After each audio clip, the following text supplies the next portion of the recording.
When you partner with Axon, you immediately gain access to a full range of products and solutions designed to meet the complex needs of today's grower. We carry all major brands and sizes of tires and wheels.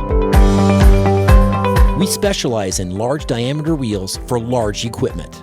We have one of the largest OEM replacement wheel inventories in North America. Known for extreme flotation setups, duals, and triples, we have wheels for all makes and models of tractors, sprayers, combines, and grain carts. If we don't have the wheel in stock, we'll custom build, sandblast, and paint in-house. There isn't a more vast inventory in North America dedicated to helping dealers move more iron. With facilities on the West Coast and in the heart of the Midwest, leverage our 230,000 square feet of indoor inventory to solve any problem a grower may have. Move more iron with Axon.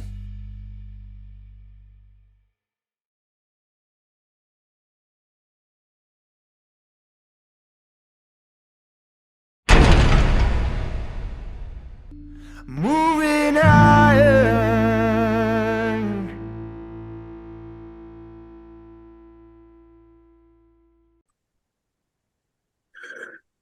Hello and welcome to Moving Iron Podcast. I got Rich Posson back here again, and Rich is with Critical Point Podcast. Great podcast. If you guys have a chance to take a look at that, go out and listen to it. Rich, how you doing this morning, man? Very good. Thank you, Casey. So let's talk about your podcast a little bit, Rich. I get your the stuff that comes out in the morning, and I tell you those quick 7 to 10 minute hitters that you got out there that just kind of give a quick, hey, here's the grains, here's the oil, here's the this, here's the that. Those quick 7 minute things are chock full of great information. So talk a little bit about your podcast, where they can find it, and kind of what you're covering. Okay, so the Critical Point Podcast, you can find it at Critical Point Pod or criticalpoint.podbean.com. Now that's the hosting site of just the videos, audios. There is a place to sign up there. But if you want to know more about myself, these modelings, then you want to go to criticalpointpod.com. And that's my personal website, and it does link over to the videos, audios. You'll still find those anyway. And then you can also, on Twitter, you can find me at Rich_Posson, Posson, and you can contact me that way, or contact me at rich@ag-financial.com. That's my email. And basically, the Critical Point Podcast puts out morning briefs, one of them on the grains, one of them on economy, mostly stock market, but I will throw in interest rates, economy, gold, oil, other variety of things. Try to keep as brief as I can, get right to the point, pack in as much information I can. We put out alerts for the more important sell signals, buy signals during the year for some of the commodities, and stock market indexes. And then I do a weekly update that can be as much as 45 minutes long sometimes. And sometimes I even call that a monthly update. And that's just looking at anything and everything in the grains. And then there's a separate one for the stock market where we get into long-term discussions, like where are we going this decade and into next year. So, and I prefer to use videos to show what I'm doing. Years ago, I used to write the 20-page newsletters and have the archive so people go back and look at newsletters. But you need a lot of people to do the edits, make it all look pretty and nice. And I just find that if I can draw on a chart and show them model signals, it raises confidence in saying, you know what, let's give this model a chance. So I pretty much I write very little these days. Okay. I rely on the podcasting, audio and video. And so much easier. Yeah. Yep. So it's like the lazy man's newsletter. I tell you that much. Speaking from a guy that lives on shortcuts, you know what I'm talking about. All right. Rich, as you're taking a look right now, what's going on in the world? We had the Fed had a meeting this week, got together and said, all right, we're going to stop with the interest rates for a minute. But I promise you, don't get used to this because we're coming right back to it. They didn't really say when or say how, but it was like my dad telling me, keep it up, and this is what's going to happen. When I was a kid, kind of what it felt like when I was reading that. So I guess, Rich, as you look at that, what's this mean for the market now that we've hit this? They finally, the stock market had been waiting for the moment, and had been, buying in and putting in to their algorithms that, hey, this is the one where they're going to stop. This is the one when they're going to stop. Well, they finally got it. So what's that mean for the market now, Rich? And what's reaction right now that you're seeing across the board? I really like Wall Street's take on this, and this is more on the media side of things, but they're saying the Federal Reserve gave us a Dr. Jekyll and Hyde moment. And what that means is, sure, on a near-term basis, they said we're stop raising rates, and this is the market was betting on it. It was putting the stock market up into that meeting. And but I then turned around and said, yes, but we may raise one or twice more later this year. In fact, yeah, you're right. They kind of pushed it as they will.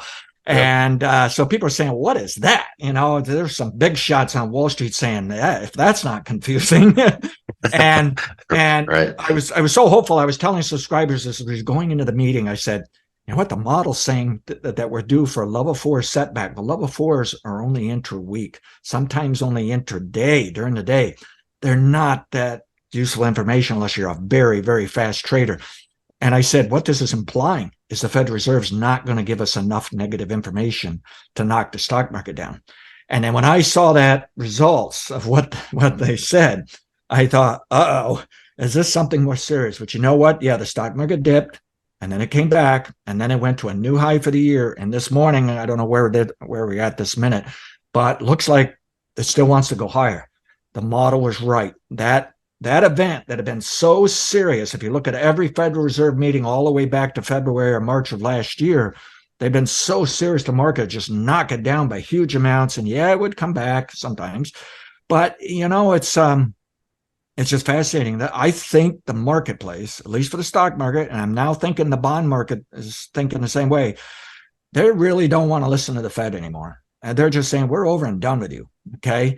And I think they figure one way or the other, the Federal Reserve will lower the rates. And this was another thing that scared them at first, because they made comments they might not lower rates for 2 years. And everybody assumed they would be lowering by the end of this year. Yeah. So they would stop now and then lower in just a few months. And they were implying, no, we might not do that for 2 years. Well, if they ever held out for 2 years, we'd probably learn the free market rates went down. And I just had a sell signal in interest rates, therefore a buy signal in bonds. It's working. It's looking okay right now. I think that backs off into July. I think the stock market's going to like that. But I can see that it's possible interest rates really won't go down all that much this year. They'll go a little lower than this, but they could move more sideways as they wait on the Fed. But the better long-term forecast is interest rates, at least for free market, is rates are going down into late 2024, if not 2025. And that's interesting. It also coincides with an inflation forecast of lower into 2025, forecast with real estate forecast to be lower into 2025. It's forecasting commodities to be lower into 2025, other than the grains might have a little bit of a weather issue this year or next year. So everything's looking good, even though the Fed kind of give us this weird scenario.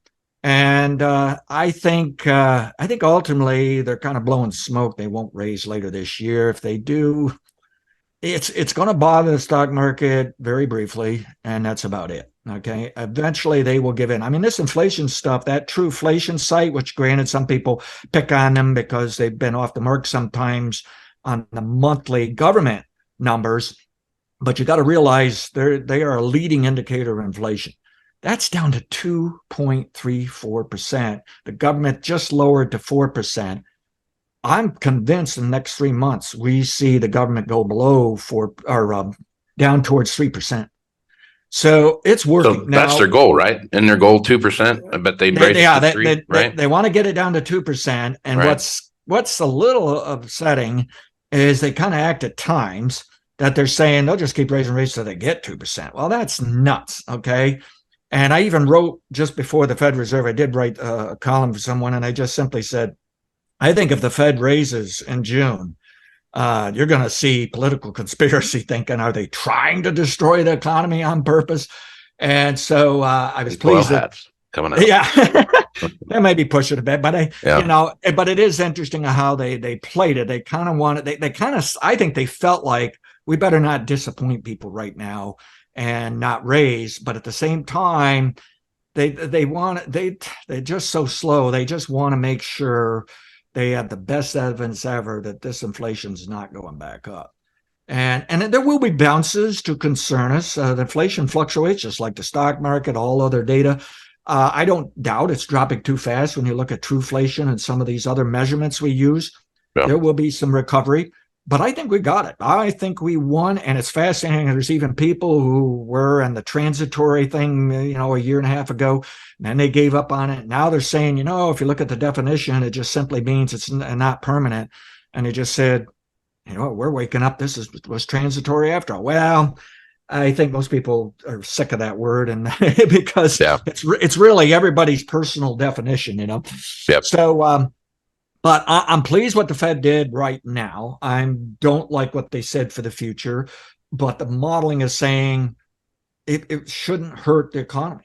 And I'm over and done with all these people saying a recession's coming. And this week, I saw the greatest evidence I've seen in quite some time of the people who have been looking for recession and are backing out.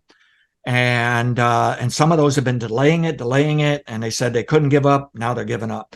The bears in the stock market, they lost $18 billion just in one type of fund type trader, a bunch of funds, just in the recent weeks with this run up in the stock market. And there's more of that to come. And they're changing their tune. And there's plenty of cash on the sidelines of this stock market to go to work. I think even the small individual investor who sold all the way down last year, trying their best to get back in, not miss out. Meanwhile, I realize some people would say, well, that could be just a psychological thing. And will the economy really support that? Well, I say yes. The GDP and PMI indicators I use as a clue to GDP, they're just going to improve later this year. I'm very, very confident. So my modeling is discounting the Fed working against us here. And the model really likes the fact they didn't raise rates this month. And I think we're going to be okay. I think these rates work lower into 2025, frankly. And I think the inflation will stay down, but there will be little moments to concern us. But the model has been bullish for the stock market since March and since last October, which was the low of the year, lowest price of the year of last year.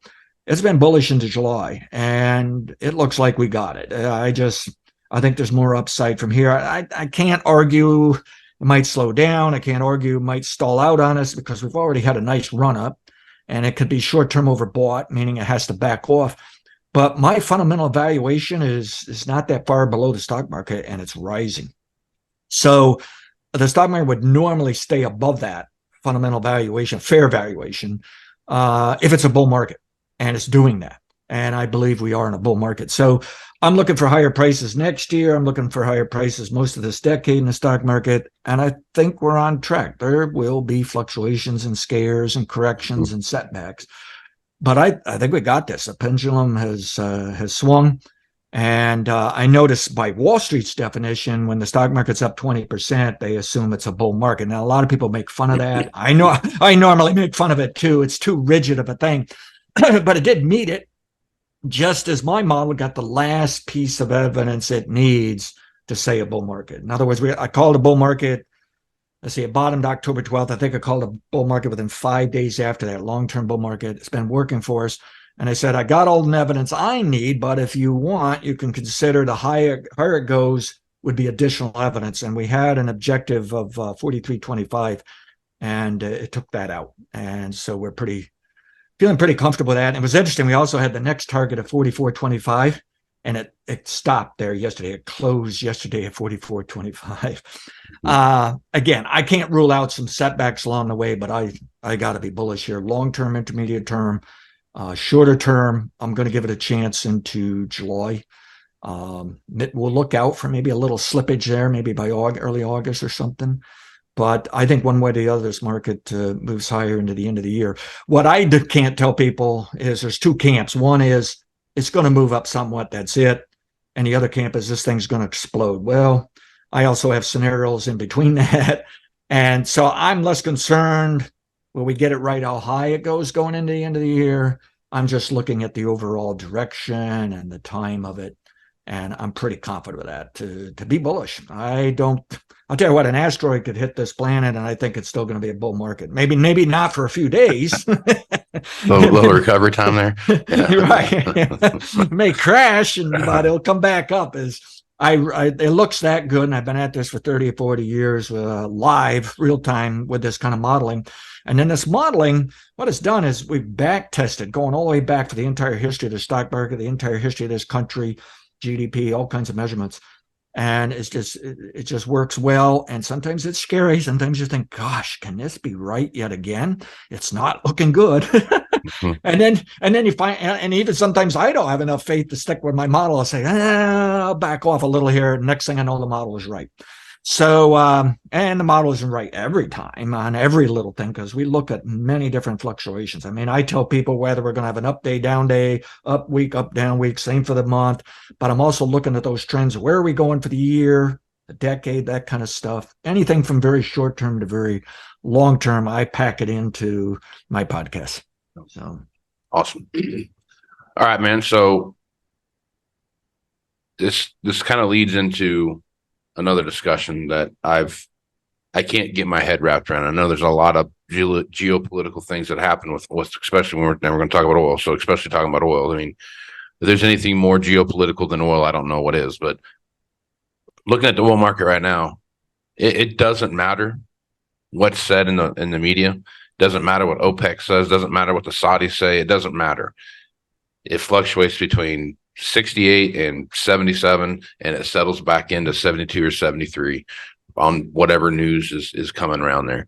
Looking at the Strategic Oil Reserve, the Biden administration has the absolute best opportunity on the planet Earth to make the best trade in the history of trades, but they keep passing it away, and for whatever reason, they keep passing it off there to refill the Strategic Oil Reserve. Because if I'm doing my math right in my head, it's like $25 ish almost that they would be when they went short, if I remember right, because it wasn't something like 85 or $90 when they bought it, and they were going to buy it back in at 70, and it's been 68 or 69 a couple times, and they haven't bought one barrel of oil yet. So I guess, so looking at oil, Rich, why is it so stagnant?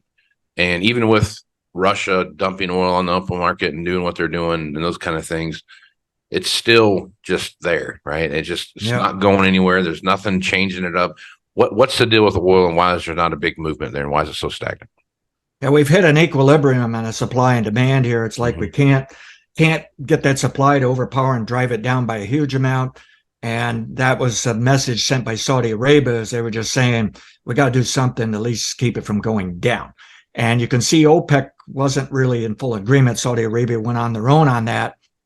And but at the same time, demand isn't strong enough either. I mean, we should have seen a better pick up in gasoline prices here going into summer for the summer driving season. Is just not there. So the Americans have kind of chilled out on how much driving they're going to do. The free market system has picked up on this, and it's just making it difficult to go up. So it's limited for the moment. Now, normally when a market's moving sideways, if you see volatility measurements turning quiet, and it's starting to do that, you have to be prepared. That's going to wake up one way or the other. So volatility will pick up someday, and someday we'll see a swing lower or higher. My modeling, as of this week, is actually calling a buy signal just for one of those intra-year trades. I do think it can pick up a little bit here in the next 30 days or so, but the model's saying it's not going to move high enough to cause a problem for the economy and our stock market forecast. Excuse me. So I think I'll give the bulls a chance here, but I think it's still like a short-term trader's market. There's just nothing going on here long-term to drive it higher or lower. I'm pleased with these prices. The model likes these prices. I think Saudi Arabia, when they did what they did, just a few days before that, even I wrote a column, others were writing columns that, hey, the market made a mistake here long term, and it's going to extend the long-term bear market, and it's going lower and lower, maybe even to next year. And I think the Saudi Arabians picked up on that, not necessarily my article, but they picked up on those ideas flying around, and they said, we got to do something about this. So to me, their efforts really just helped create a floor price, and that's it. As far as the government, I think the government's trying to be careful that they don't put the price up a huge amount just because the government's buying. So they're trying to keep it quiet. I wouldn't be surprised they're already working on it, getting it done. I think they'll do well enough here. Maybe not. Maybe they'll screw it up. Hey, we all have our trades that don't work for us. But if they pull this off, yes, a fantastic fantastic trade on the government side here in terms of that oil reserve.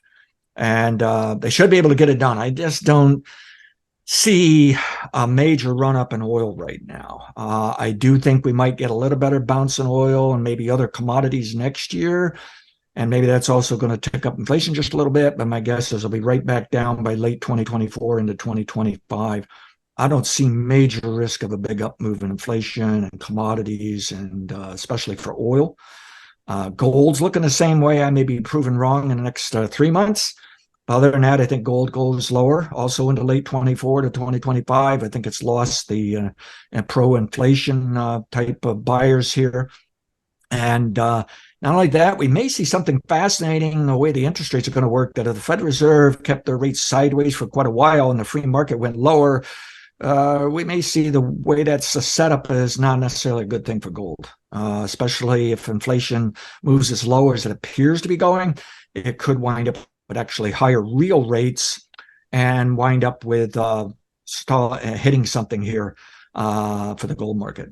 So I'll at least say I'm pretty confident the gold market's not going up by huge amounts. I might not be so right on the bearish stance for a while, but I just don't see anything happening there.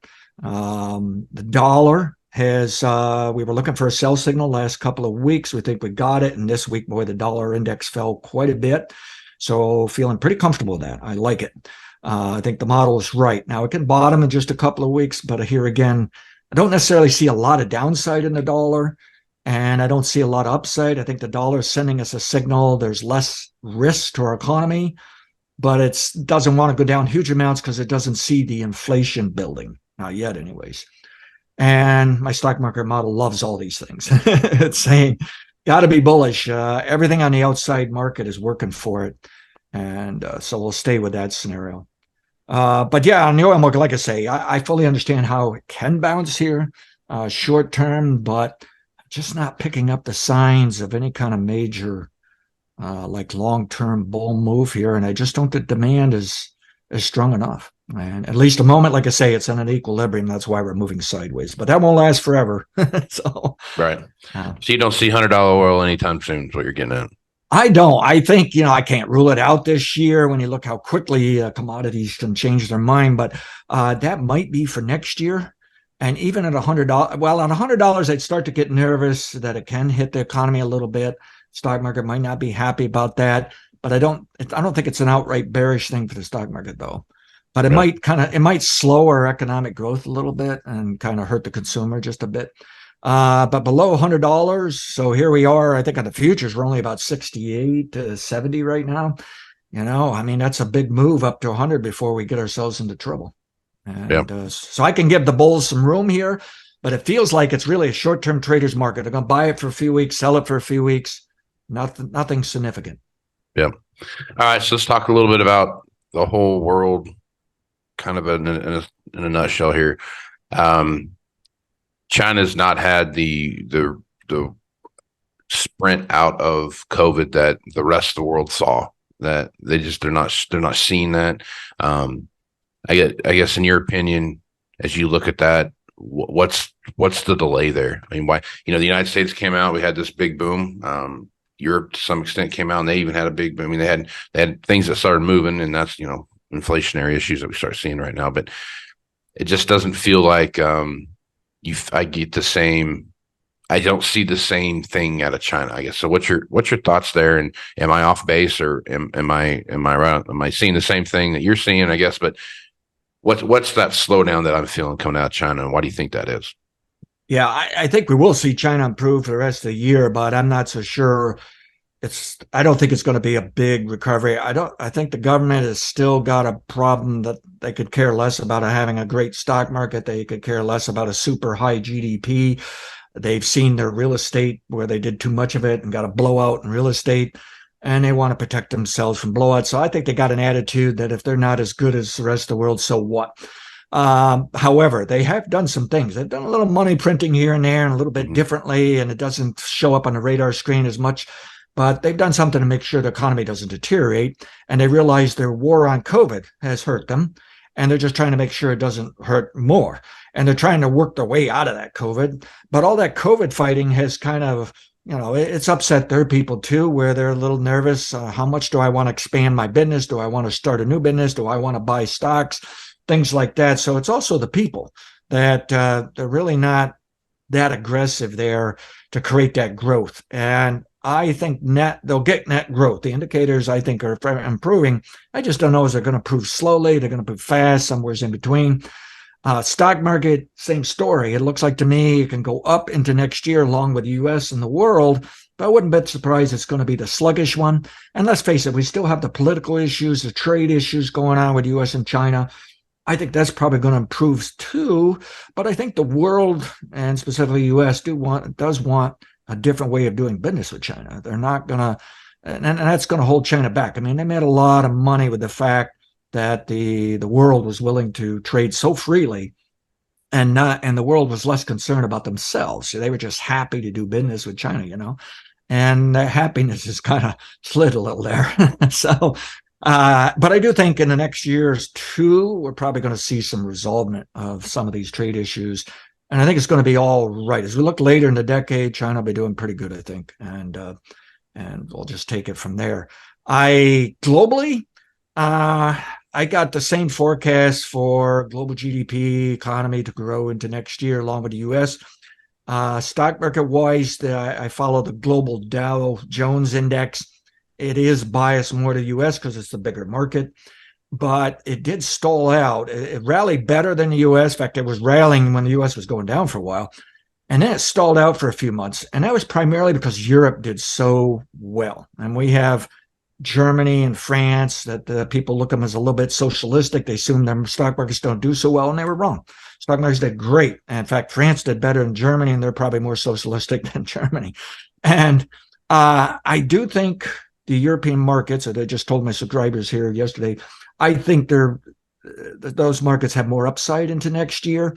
I want to be cautious. Globally, some countries might stop going up before the end of the year here, and won't participate on up move next year with U.S. And I'm fine with that. I think it's nothing more than the other countries are getting kind of high priced. People are going to start moving money out of that, some money, not a lot, over to the U.S. And I was fascinated this week. I realized it was only one day, so maybe meaningless. But I just happened to look at my dashboard and see all the European countries I follow were up in the stock market or down in the stock market. And U.S. was actually up. And at that time of day, the U.S. was up so strong, those countries should have been up. That would have been normal behavior. And so I decided we may be seeing that they're starting to get high price in Europe, taking a little profits. And I wonder if some of that money isn't moving into the U.S. stock market now. So I think the U.S. will begin to not only catch up, but outperform Europe and the world. But as I look at the entire basket, I got to be optimistic and bullish the economy and the stock markets for the world. Right on. Okay. Well, I think there's a lot of moving parts here, Rich, when you take a look at what's going on. And like usual, you and I have started doing this back in 2019, if I'm not mistaken. And we've never struggled to come up with anything to talk about the whole time that you've been on the show. So there's a lot of stuff moving around. One last topic, I guess, as you're taking a look at what's going on with kind of some of the grain movement and some of the stuff that we've seen so far with the U.S., we've seen some good opportunity here that there's going to be a big drought.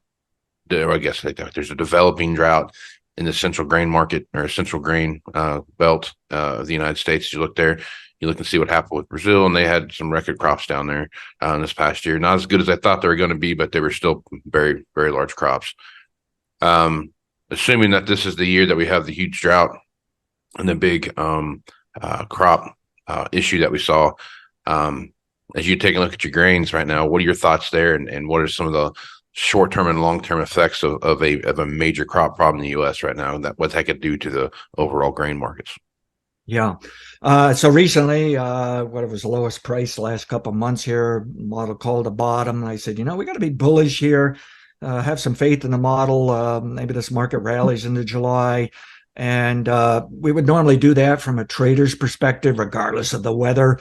And we just assumed it's a time for more demand and supply. But I said, you might get seasonal demand added on top of that. You might get, which right at the moment, the model's saying actually demand isn't that great. It's really just people getting excited in the weather. But anyways, at that time, we said we don't see any weather issues here, but the market can move up and then the weather issues come in. And we're seeing that kind of pattern take place. But I also said, hey, we're down to the deadline years of a cyclical crop problem that occurs once a decade, and it's either this year or next. And I said, there's other people using cycles that claim we're due for something far more important, something like the 1930s Dust Bowl, 90-year cycle, 100-year, 89, whatever. And that doesn't really fit that well with my model. The model said 2012 was a very significant cycle, super cycle, and it's not time for that you're probably going to have to wait the next decade.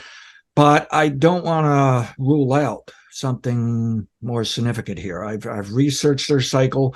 I think they don't realize their cycle was in 2012, but it's kind of new to me to study that specific cycle. It's not my model.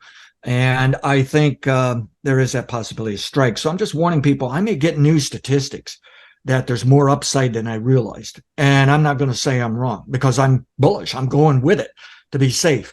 And we'll just be more right. And hopefully we'll come up with those higher and higher targets and be on top of it if it turns into that.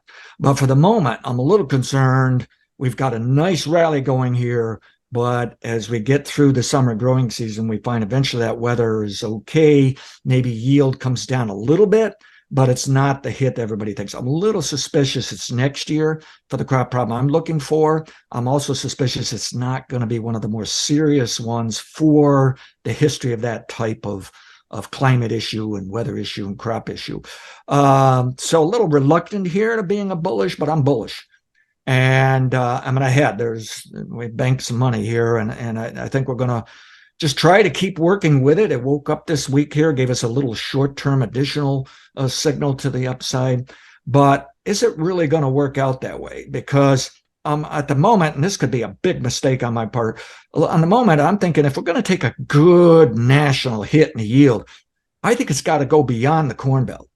And I thought back my prior years of trading grains from my own farms and businesses back then, as well as my own pocketbook, all the way back to early 80s, the 83, 84 drought. I was involved in that back when I really didn't know what I was doing, but it worked. But I think you got to have drought conditions in Pennsylvania and New York. And I realize most people don't even pay attention to those two states. But I think you got to have that. And then obviously you need the Eastern Corn Belt, Central, and the West, I think, to really make it national. Well, I was shocked here maybe 2 weeks ago. We suddenly got, was it 2 weeks or 1 week ago? I forget now. The U.S. Drought Monitor map really was not showing anything in the Eastern Corn Belt, nothing up in New York. And all of a sudden, bam, got all this dryness.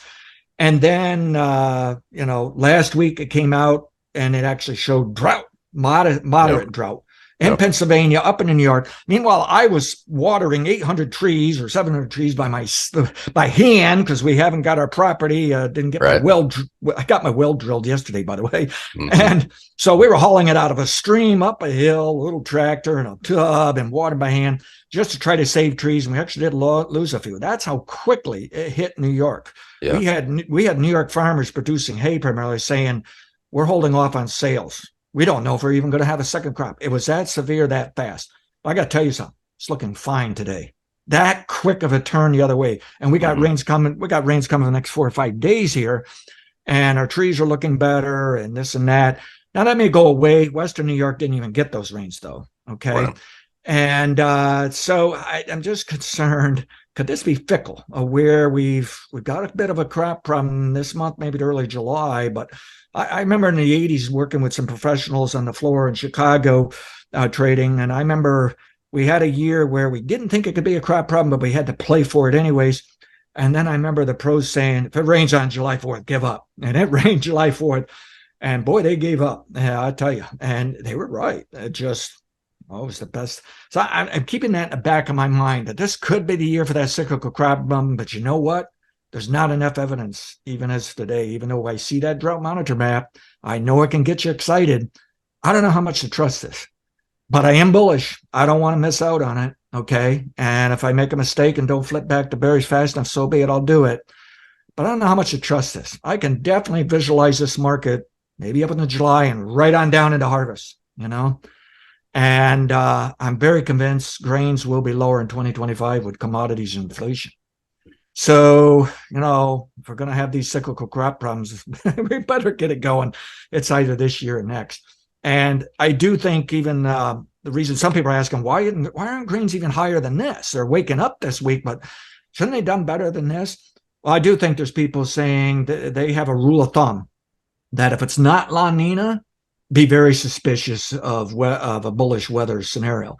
And even more so if it's El Nino. Now, some people will tell you, I think you've probably had some people on your podcast actually can have a crop problem in El Nino, but I'll tell you, the rule of thumb of the industry is assume you have a good yield when it's El Nino.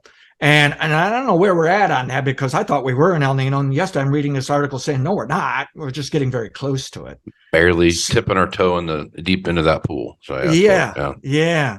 So, this is going to be very interesting. I think we are in some kind of weather market. So, boy, these grains can be up one day, down the next, and by big amounts. But I'll give the bulls a chance. Let's just see whether things deteriorate here and things get drier. Okay. We're due for it. This is just a little bit different than what I've seen in 40 years of my personal experience, And I can see where it was there and then it wasn't. And let's just keep that in the back of our mind. Right on. Yeah, it's like everybody can see it, but no one's wanting to buy into it yet because we're supposed to be in an El Nino year, and that's where that's the hard part of where we're at. Everyone's still banking on the El Nino to come. So and that could keep things up a little later, and you could see like a 2 to 3 week period of just a straight up explosive market as the market finally wakes up. Darn it, it's there. But that faster move can also create immediate blow off, and even if we have a significant drop in yield, you could still see prices back off in the harvest. Yeah, and then we'll have to figure out where we're going next year. And so it's tricky. I could see where we get a little bit lower yield this year, and then the real crop problems next year and take us even lower. And I could see where in the end we actually bounce yield a couple of bushel in corn more than last year, and then the crop problems next year. But again, we can't rule it out hitting this year, and I don't think it'd be as devastating as some people think. I'm not going that route, but I'll follow it the best I can and make what we can out of it. Yep. So. Yep. All right. Good stuff, Rich. One more time where they can find your podcast. Okay. Go to criticalpoint.podbean.com. That's the videos and audios, and you can sign up there. But also go to criticalpointpod.com, and that's a website about myself. I do a little blogging once in a while, and then there's links over to the videos, audios as well. But there's explanations of what we're doing with the modeling there.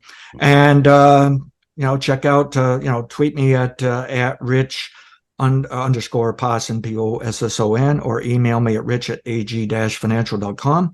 And as a quick little wrap up here on the economy side, I really think we need to chill out a little bit on this. Anybody who's talking negative news, they're not in timely manner. They're not in line with these business cycles.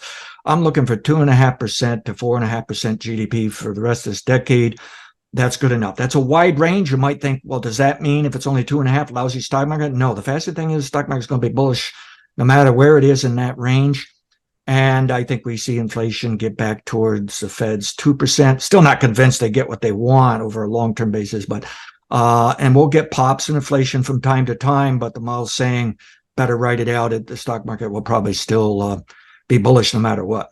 So I got to be optimistic and always manage a risk, though. Right on. All right, Rich, appreciate you being on the podcast, man. I really like it when you come on here, and we will catch you next month, man.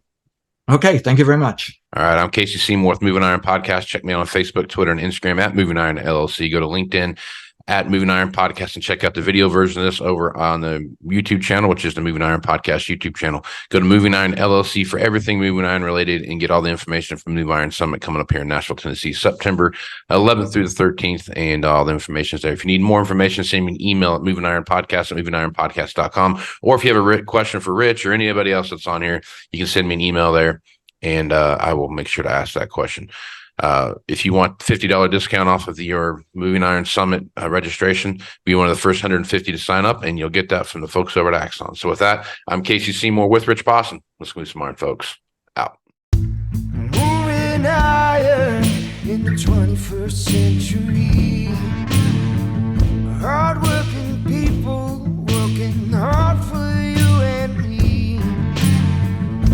Moving iron, time and time